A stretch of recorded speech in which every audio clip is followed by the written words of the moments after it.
Remember, if you're typing delete, you're doing it wrong.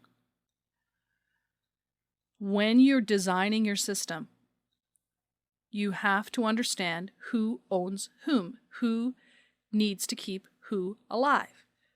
If the order is canceled, all the order items should be cleaned up, or could they somehow move to some other thing?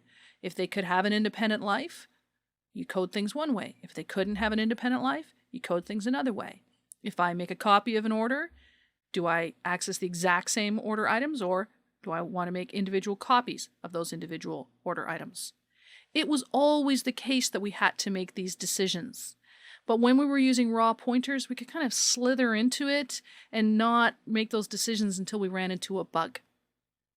Part of writing expressive, sane, modern C++ is making those decisions right at the very beginning.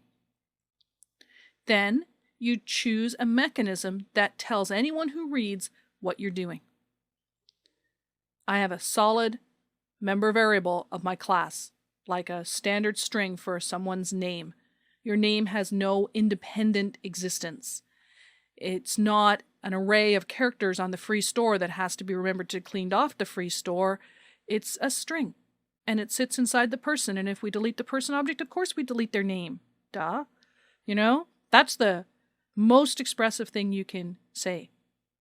You can also have a collection of such solid objects, like an employee has a bunch of benefit plans. And again, that same expressiveness that says when the employee object goes away, all of its member variables are going to go away, no question. A unique pointer says I own that. I only make it when I need to, and when I go away, it goes away. And it potentially makes you less copyable, makes you have to write copy constructors or just not be copyable. A shared pointer says, I use that. I'm one of many people who use that. As long as I'm around, it'll be around, but when we're all done, it will magically go away. So a collection of shared pointers says the same, because when collections go away, they clean up what they hold. And a raw pointer in modern C++ says, I'm just looking. A raw pointer says, I need to get to its functionality, but I don't control its lifetime. You need to know that when you're reading old code, that's not what a raw pointer always says, but that's what that says in modern expressive C++ that has access to smart pointers. When you choose to use unique pointer, shared pointer, or raw pointer, that imposes on you, do I need to write a destructor? Do I need to write a copy constructor? Do I need to write a copy assignment operator? Have I made my object uncopyable?